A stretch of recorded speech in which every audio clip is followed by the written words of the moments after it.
So let's talk about what separates those who are successful in the AI system space and those that are not. It simply boils down to the quality of your thinking and your ability to be ultra strategic. So most people in this space just follow the blueprints and the templates that other people give them. This is a great start. This is how I started out in this space.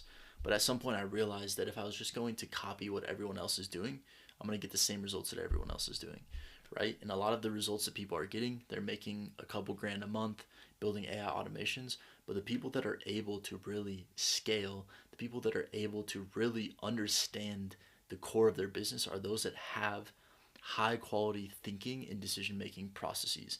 So before you click off this video, because you're thinking, oh, why do I need to improve my decision making? That sounds so abstract and theoretical.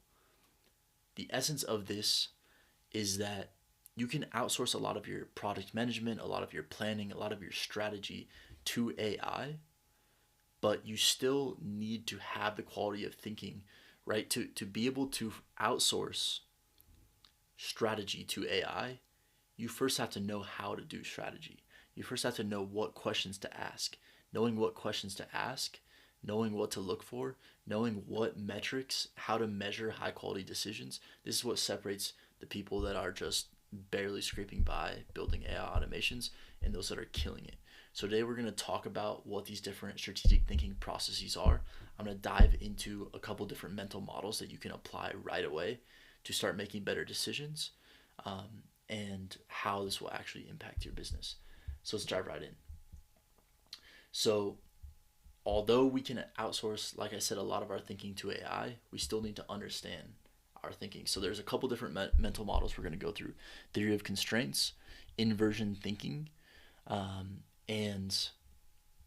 a third mental model that we'll get to. So by far the most important is theory of constraints. If you've never heard of theory of constraints, it essentially means that there's always one constraint in your business.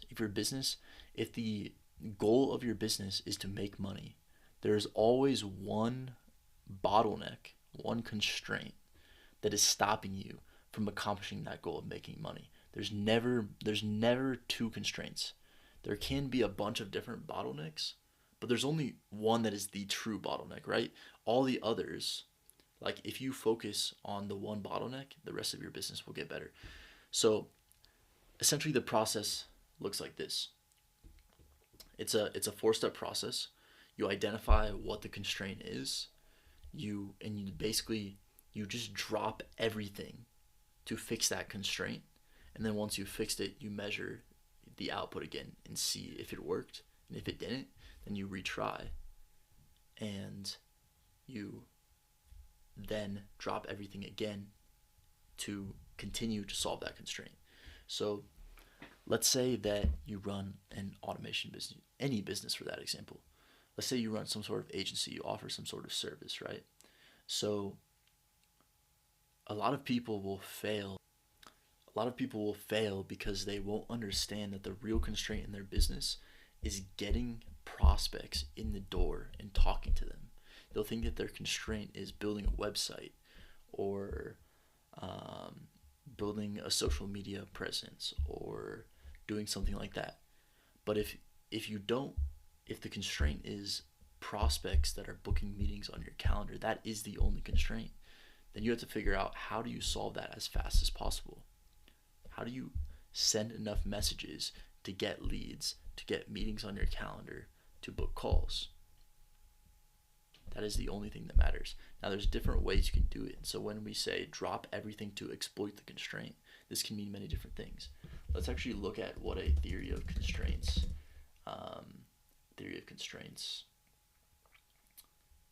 like diagram.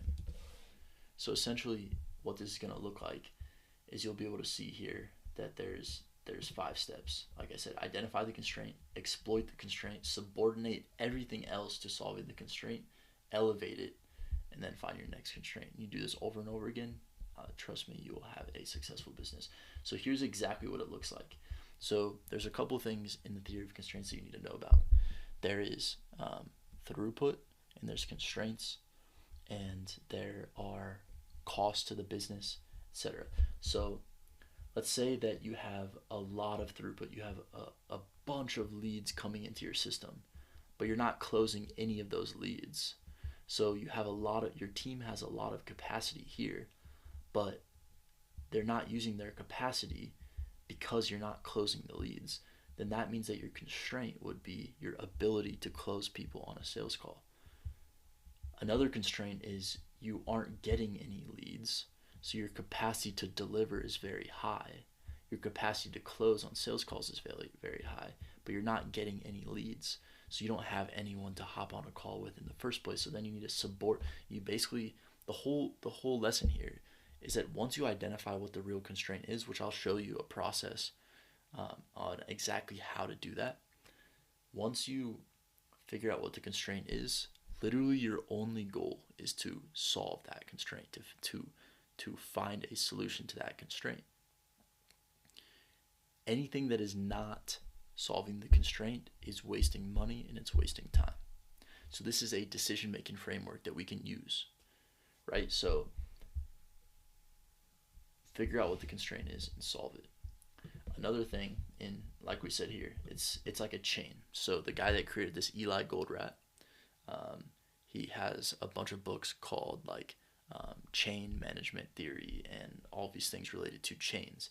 And essentially what he means is that your business is only going to make as much money as the weakest link in the chain. The weakest link is the constraint. It's the thing that is stopping you from making money. You solve that, and then the rest of the system has more throughput and you're making more money. So that's the theory of constraints. Now the second one is inversion thinking. Essentially what inversion thinking is it says rather than trying to figure out how to be extremely successful and make lots of money, instead focus on how to not fail. What are the specific action steps that you need to take in order to not fail? Obviously there's different mental models we can use. Some of them are like thinking massive so that we expand the possibility space. That's what we'll talk about next. But this one is specifically like if you're trying to figure out how to succeed, then pretty much anything feels within reach. Like I could do ads, I could do cold email, I could do marketing, I could do AI, I could do this AI system, that AI system, I could do this. I could learn these million different AI tools. I could first build a AI sales system, then a proposal system, then a client delivery system, then a CRM system. And maybe if I build all of those, it'll all come together and I'll start making money. You can see how this is not effective because then you don't really ever know why you're doing what you're doing. Whereas if you use inversion thinking, you say, if I wanted to make this amount of money per month, if I wanted to run a $20,000 per month business, what action steps could I take to ensure that I don't fail? This is inversion thinking. What could I do to ensure that I would not fail? Right? So maybe let's say you're running a community-based model. You're funneling an organic audience into a paid community. In order to not fail, you would say, well, I'd probably record a video every single day with a call to action to the community. I would probably hire a video editor to make the content quality better. I would probably split test the CTA to see which one actually gets people to get into the community. I'd probably refine the landing page. I'd probably run some split tests on the landing page. I'd probably go out and interview all the members in my community and figure out what is most valuable to them, to understand why they came in the door, why they bought the product. See, there's like a lot of things. It's like, okay, now I actually have direction. Now I actually know, I can understand that if I do these things, how could I not make money, right?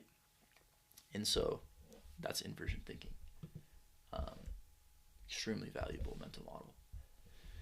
So the next one is, we'll call it we'll call it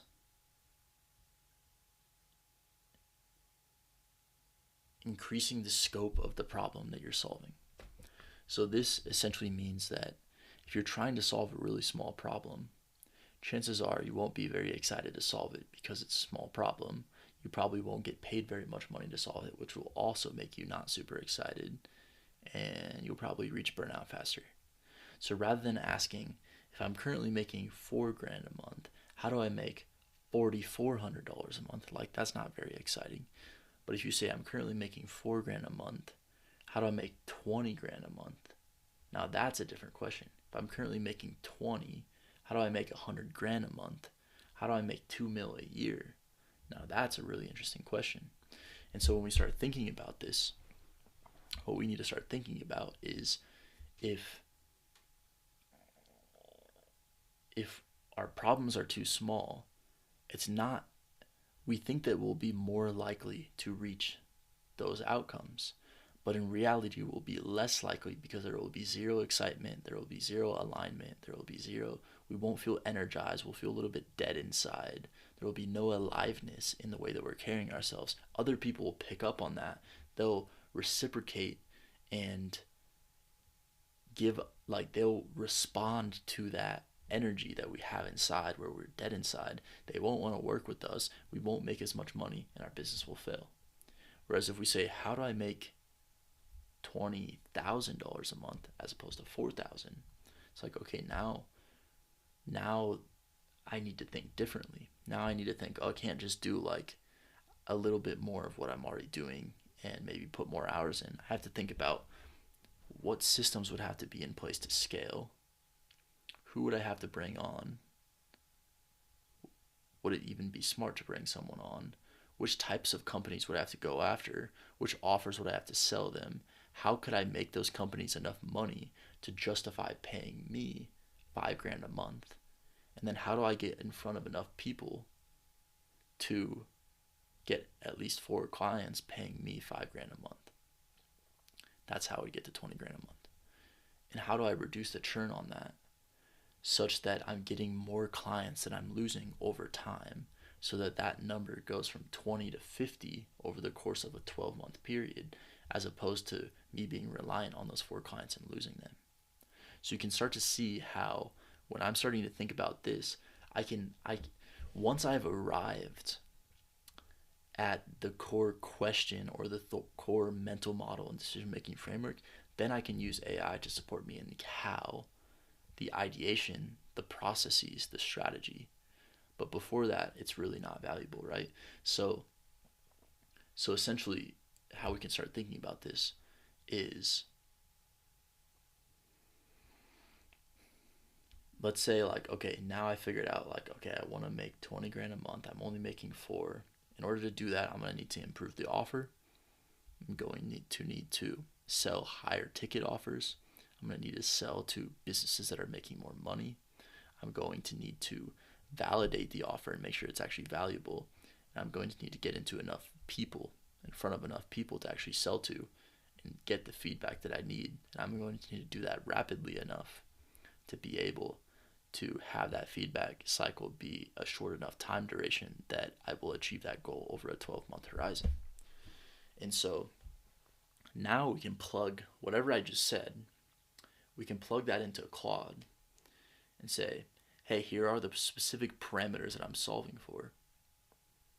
Help me figure out how to solve this.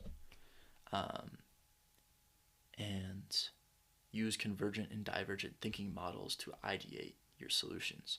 If we gave Claude this prompt, it's going to be much more effective at getting us to the goal of the success that we want to reach in our business, as opposed to if we were to just say, hey, Claude, make me money.